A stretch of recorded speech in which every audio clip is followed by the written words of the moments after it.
Baik, shalom. Sekali lagi selamat pagi dan puji akan nama Tuhan. Tuhan baik bagi kita semua yang pada kesempatan ini kita bisa ketemu satu dengan yang lain dan kita beribadah kepada Tuhan. Kesempatan ini saya ajak kita buka firman Allah yang terdapat di dalam kitab Kolose pasal 3. Kita akan baca kitab Kolose pasal 3.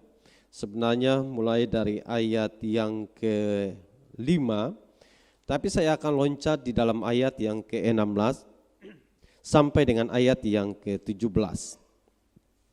Kolose pasal 3 ayat 16 sampai dengan ayat yang ke-17. Semua sudah dapat?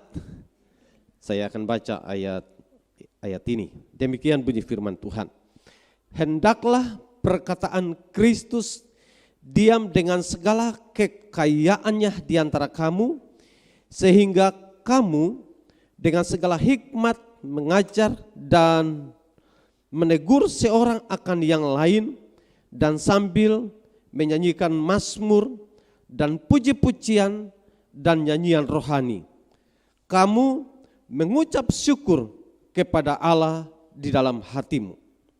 Dan segala sesuatu yang kamu lakukan dengan perkataan atau perbuatan, lakukanlah semuanya itu dalam nama Tuhan Yesus, sambil mengucap syukur oleh Dia kepada Allah Bapa kita.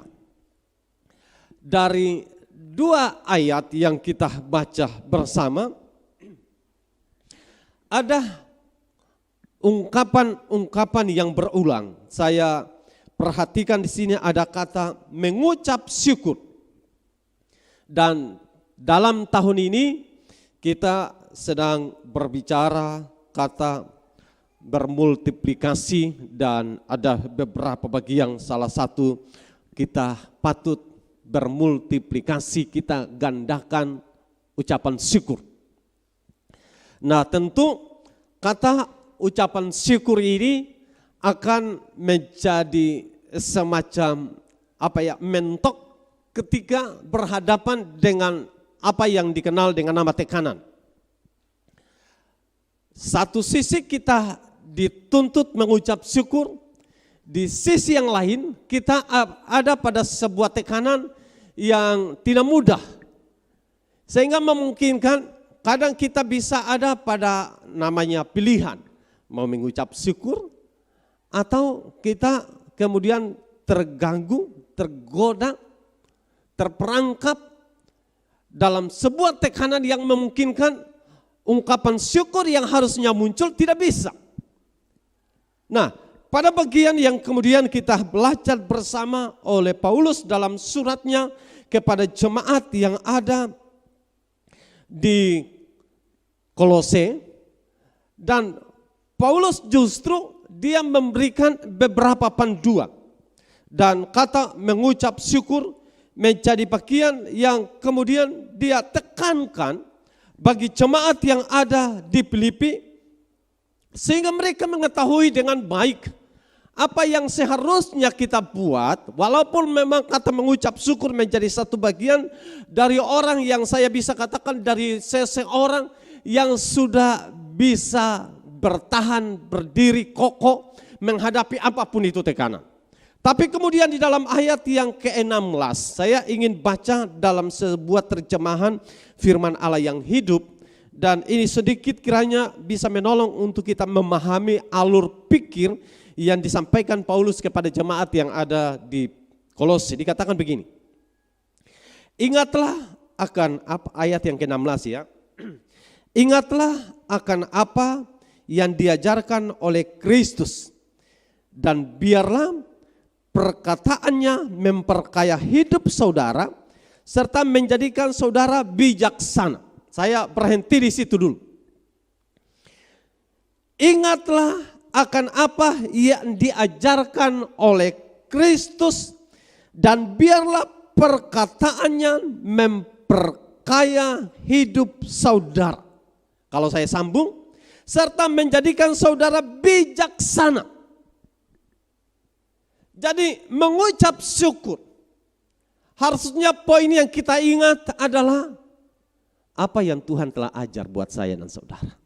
Amin. Apa yang telah Tuhan lakukan buat saya? Kalau kata ajar, sering kita bisa mengatakan ada yang secara materi orang menyampaikan, tapi ada yang tanpa kata-kata tapi dengan teladan. Dan Kristus sebenarnya memberikan dua hal ini dalam kehidupannya buat saya dan saudara. Secara materi dia menyampaikan firman Allah, banyak menjelaskannya, tapi teladannya juga memberikan bukti bagaimana mengajar saya dan saudara supaya kata mengucap syukur ini bisa muncul dari hati saya dan saudara. Nah, sekali lagi, untuk mengucap syukur, ingat apa yang telah diajar Kristus bagi saya dan saudara. Yang kedua, tujuan kita mengucap syukur agar supaya dalam ayat yang ke-16 kalimat yang selanjutnya dikatakan ajarlah hal-hal itu kepada orang lain. Tujuan kita mengucap syukur supaya kita bisa mengajar orang lain. Jadi yang pertama, kita ingat apa yang Tuhan ajar. Tapi yang kedua, supaya kita bisa mengajar siapa? Orang lain. Saya tidak akan banyak berkhotbah dari bagian ini, tapi saya ingin kita renungkan bersama dalam pengalaman jangan jauh dalam sepanjang 1 minggu ini. Apakah kita sudah menjadi pribadi yang mengucap syukur? Kalau andaikan saudara mengucap syukur, apakah saudara mengucap syukur karena saudara ingat apa yang Tuhan ajar? Ataukah saudara mengucap syukur karena terpaksa? Yang kedua, apakah saudara mengucap syukur dengan pemikiran supaya mengajar orang lain juga ikut mengucap syukur? Kadang mungkin ini sederhana dua kalimat ini. Yang pertama, kita mengucap syukur karena kita ingat apa yang Tuhan ajar buat saya dan saudara. Tapi bagian yang kedua, kita mengucap syukur karena kita ingin mengajar orang lain juga mengucap syukur. Pertanyaan yang kembali saya ulangi, dapatkah dua hal ini tertanam di hati saya, tertanam di hati saudara, khusus dalam sepanjang minggu ini? Saya rindu dalam sepanjang minggu yang kita jalani, saudara boleh mengucap syukur dengan kesadaran karena saudara ingat Tuhan telah ajar saudara. Yang kedua, saudara ingat karena saudara ingin mengajar orang lain juga mengucap syukur. Nah, penting untuk kemudian kita pahami kenapa patut kita selaku orang percaya mengucap syukur. Patut kita pahami kenapa kita harus bisa mengucap syukur. Karena tidak ada cara lain, karena tidak ada solusi yang lain, karena tidak ada strategi yang lain di mana kita bisa melewati sebuah hambatan selain kita mengucap syukur. Di luar dari mengucap syukur, maka memungkinkan kita akan kehilangan damai sejahtera. Di luar dari kata mengucap syukur, maka kita akan menjalani hari-hari kehidupan kita dengan sangat berat. Di luar dari solusi untuk mengucap syukur menghadapi situasi yang berat, membuat justru kita akan kehilangan peluang-peluang besar yang Tuhan sedang persiapkan untuk saya dan saudara. Menjadi catatan, dapatkah kita mengucap syukur ataukah kemudian kita menolak mengucap syukur? Karena Paulus dia menyampaikan penekanan-penekanan penting dalam ayat yang ke-17. Dikatakan begini, dan segala sesuatu yang kamu lakukan, perhatikan, segala sesuatu yang kamu lakukan. Jadi tidak ada dalam kaitannya dengan hanya sebatas kita ada dalam ibadah ini, baru mengucap syukur. Tidak hanya sebatas ketika kita beribadah, baru mengucap syukur. Tidak hanya sebatas ketika kita diberkati dan mengucap syukur. Tidak hanya sebatas ketika kita sukses dan mengucap syukur. Tidak hanya sebatas ketika orang memperlakukan kita baik dan mengucap syukur. Dan perhatikan, segala sesuatu yang kamu lakukan dengan perkataan atau perbuatan, lakukanlah semuanya itu dalam nama Tuhan Yesus. Sambil apa saudara? Ulang, sambil apa? Sambil mengucap syukur. Katakan kiri kanan, mengucap syukur. Dalam segala sesuatu. Jadi artinya begini, contoh nih. Di rumah sesenggak ada apa-apa nih, istilah kita kan begitu. Lalu kemudian yang ada di meja tuh cuma nasi dan ditambah doang. Alias nasi doang. Buat saya itu berat. Karena kalau ini saya, yang lain-lain tidak ada, saya nggak apa-apa. Yang penting ada nasi, ada ikan, cukup. Kalau saya nggak ada ikan, itu masalah besar buat saya. Tapi kalau kemudian ada gula, ada teh, sudah cukup. Jadi, nah mungkin ini contoh praktis, contoh sederhana. Tapi hal yang lebih dari itu, kadang dalam hidup kita selaku anak-anak Tuhan dituntut untuk kita harus mengucap syukur. Kalau kita mengucap syukur karena sukses, itu biasa. Orang dunia juga bisa. Kalau mengucap syukur karena tiba-tiba ada transferan uang 5 juta, mengucap syukur biasa. Orang dunia juga bisa. Kalau mengucap syukur karena orang puji saudara, itu apa? Biasa.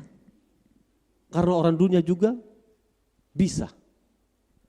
Kalau kita mengucap syukur karena sehat, juga sama biasa. Bukan hal yang luar biasa. Karena orang dunia pun juga mengucap syukur dengan itu. Kalaupun hari ini saudara merasa menjalani semuanya baik-baik saja dan kemudian saudara mengucap syukur, biasa. Karena orang yang tidak kenal Tuhan, bahkan kita mengistilahkan orang kafir sekalipun, dia akan tertawa dengan itu. Tapi bayangkan ketika tidak ada apa-apa dalam hidupmu. Bayangkan ketika engkau sakit.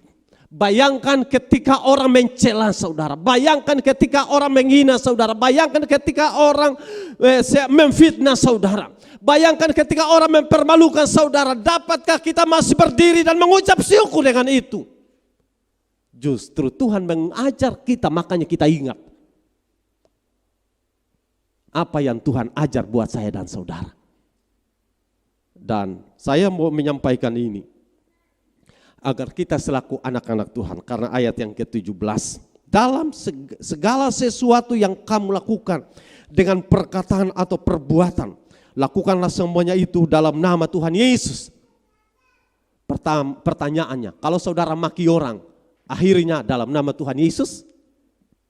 Kan tidak mungkin. Kalau kemudian saudara caci orang, cemooh orang, fitnah orang, apakah akhiri dengan nama Tuhan Yesus? Belum tentu, tidak mungkin. Artinya apa yang tadi saya sampaikan di luar dari kata mengucap syukur hanya akan mendatangkan kehilangan damai sejahtera. Agar damai sejahtera tumbuh di hatimu, tumbuh di hati saya, tumbuh di hati kita, harus bisa ada kata yang keluar, mengucap syukur. Karena Alkitab sudah banyak menjelaskan ada keuntungan mengucap syukur dan keuntungan dari bersungut-sungut. Kan mengucap syukur ini lamatnya bersungut-sungut. Nah, bangsa Israel keluar dari tanah Mesir dalam perjalanan mereka. Ketika mereka bersungut-sungut, apa yang terjadi? Tuhan apa? Tuhan apa dengan bangsa ini? Bukankah Tuhan kutuk mereka, bukan? Dan artinya apa? Kalau Tuhan kutuk berarti Tuhan tidak suka kita bersungut. Tuhan tidak terima kita bersungut. Nah, yang patut Tuhan tuntut dari saya dan saudara, dan dalam tulisan ini Paulus mendorong kepada jemaat di Kolose supaya mengucap syukur. Kenapa? Keuntungannya adalah mendatangkan damai sejahtera. Prakteklah dalam hidupmu sepanjang minggu ini, dan selama saudara keluar dari gereja ini dan kemudian saudara ada di rumah, praktekkanlah antara saudara mengucap syukur dan antara saudara bersungut-sungut. Praktekkanlah mana yang kemudian mendatangkan damai sejahtera. Kalau yang mendatangkan damai sejahtera bersungut-sungut, lanjutkan. Tapi kalau justru mendatangkan mengucap syukur adalah damai sejahtera, maka apa saudara? Lanjutkan dan berhenti dengan bersyukur. Jadi saudara, mungkin hari ini saya bicara dan saudara mau ingin buktikan, silakan buktikan. Kalau ternyata bersungut-sungut mendatangkan damai sejahtera, bersungut-sungut memberikan sukacita, maka berhenti bersyukur. Tapi ternyata kalau saudara temukan bersungut-sungut, ngomel-ngomel, banyak hal yang kemudian saudara buat dan ternyata tidak mendatangkan damai sejahtera, berhenti dengan itu. Karena justru akan memperkeruh lingkungan di mana engkau ada. Akan meracuni ketenangan banyak orang. Akan justru membuat orang lain ikut merasakan apa yang engkau rasakan. Dan bahkan saya bisa katakan justru itu akan membangun atmosfer iblis tumbuh di dalam rumah kita. Tapi saya rindu atmosfer surgawi turun di tengah rumah tangga kita. Saya rindu atmosfer ilahi itu akan berkuasa atas lingkungan di mana kita ada. Atmosfer ilahi kiranya itu menguasai setiap kita yang sedang duduk di sini.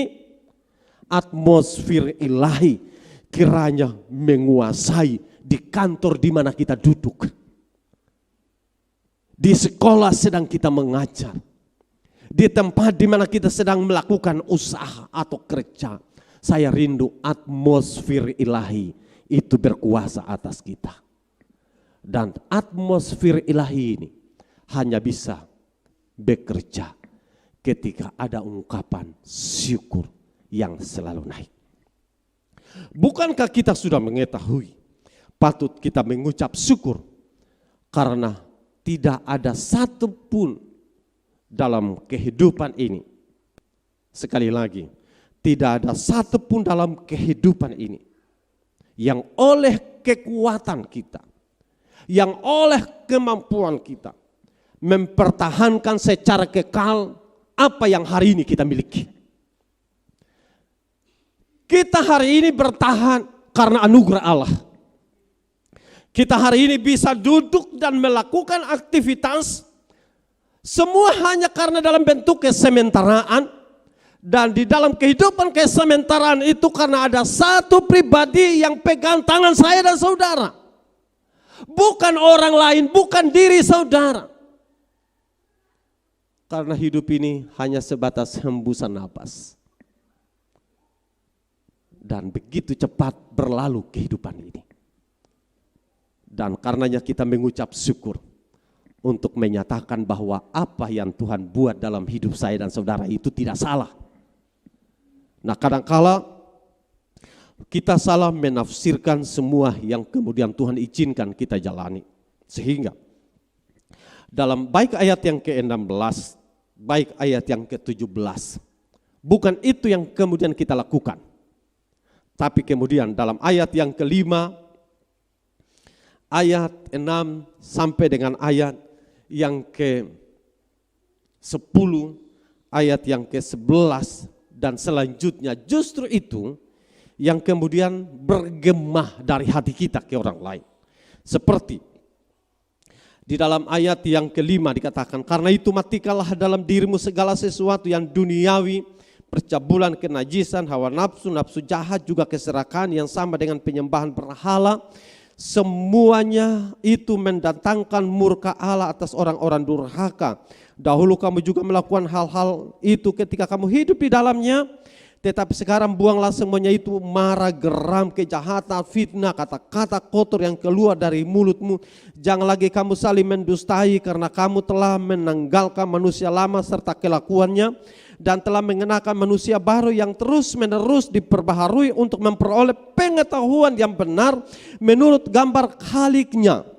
Dalam ayat yang ke-11, dalam hal ini tiada lagi orang Yunani atau orang Yahudi, orang bersunat atau orang tak bersunat, orang barbar, orang Skit, budak atau orang merdeka, tetapi Kristus adalah semua dan di dalam segala sesuatu. Karena itu sebagai orang-orang pilihan Allah yang dikuduskan dan dikasihinya, kenakanlah belas kasihan, kemurahan, kerendahan hati, kelemah lembutan, dan kesabaran. Ayat yang ke-13 dikatakan, sabarlah kamu seorang terhadap yang lain dan ampunilah seorang akan yang lain. Apabila yang seorang menaruh dendam terhadap yang lain, sama seperti Tuhan telah mengampuni kamu, kamu perbuat jugalah demikian. Jadi kalau saudara perhatikan ayat 5 sampai dengan ayat yang ke-13 menjelaskan itu situasi berat kita. Situasi yang kadang justru mungkin sebelum kita sungguh-sungguh itu ada di hati saya dan saudara, itu menjadi gaya hidup kita. Tapi setelah kita diselamatkan, tidak ada cara yang lain selain perkataan Kristus tinggal di atas saya dan saudara. Dan kadang kala memang kita paham kemanusiaan karakter kita yang justru menggiring kita. Sehingga apa yang Paulus katakan, matikanlah dalam dirimu. Bukan bunuh diri maksudnya. Matikanlah dalam dirimu segala sesuatu yang duniawi. Dan kadangkala justru itu muncul setelah kita mengenal Tuhan. Ibarat kapal selam, kita hidup dalam kehidupan anak Tuhan, ibarat kita dalam air, dunia itu di atas permukaan. Kita sedang berjalan dengan kapal selam, tiba-tiba kita muncul lagi. Jadi karakter kita muncul lagi, yang justru bukan perkataan Kristus, tapi justru kehidupan yang duniawi itu muncul dari diri saya dan saudara. Saya rindu menyampaikan ini untuk menjadi refleksi bagi kita sepanjang minggu berjalan. Kadang mungkin kita berpikir ini sesuatu hal yang terlalu keras, tapi saya harus bisa mengatakan bagi firman Tuhan bukan soal keras dan lembutnya, tapi bagi firman Tuhan tergantung respon kita yang terbuka atau tidak, karena akan menguntungkan saya atau merugikan saudara. Orang yang melakukan firman Allah mereka pasti diuntungkan. Amin. Orang yang melakukan firman Allah pasti mereka akan mendapatkan peluang-peluang besar. Sebagaimana sudah tadi saya katakan bahwa di saat kita mengucap syukur akan ada peluang-peluang besar yang disediakan Tuhan, akan kita lewati, akan kita nikmati, akan kita raih. Tapi kalau kita tidak mengucap syukur, tentu akan ada kerugian-kerugian besar yang sudah tentu akan menjadi bagian buat saya dan saudara. Karenanya layak kita harus bisa mengucap syukur agar supaya karya Allah yang hebat mencari bagian buat saudara, buat kita semua, termasuk saya. Dapatkah kita mengucap syukur? Amin. Karena tidak ada solusi lain selain mengucap syukur. Sebelum saya akhiri bagian ini, saya mau mengatakan begini.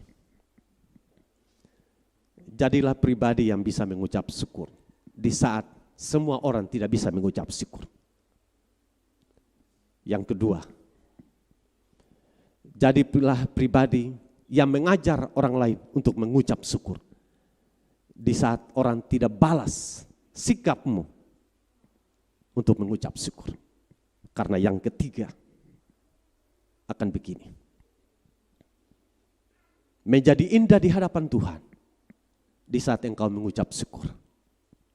Karena Tuhan menghargai hatimu, di mana mengucap syukur adalah ungkapan yang terkoneksi langsung dengan pekerjaan kuasa Roh Allah. Sehingga engkau akan tetap berdiri, tenang. Sekalipun kiri, kanan, muka, belakang terasa bising. Karena semua orang tidak mengucap syukur. Karena engkau tetap akan tenang berdiri. Karena hidupmu sedang terkoneksi dengan Tuhan. Karena itu letak orang yang kokoh, kuat, dan teguh berdiri. Orang yang labil akan menjadi bising di kiri, kanan, muka, dan belakang. Orang yang kokoh mereka akan tetap tenang. Tuhan Yesus memberkati.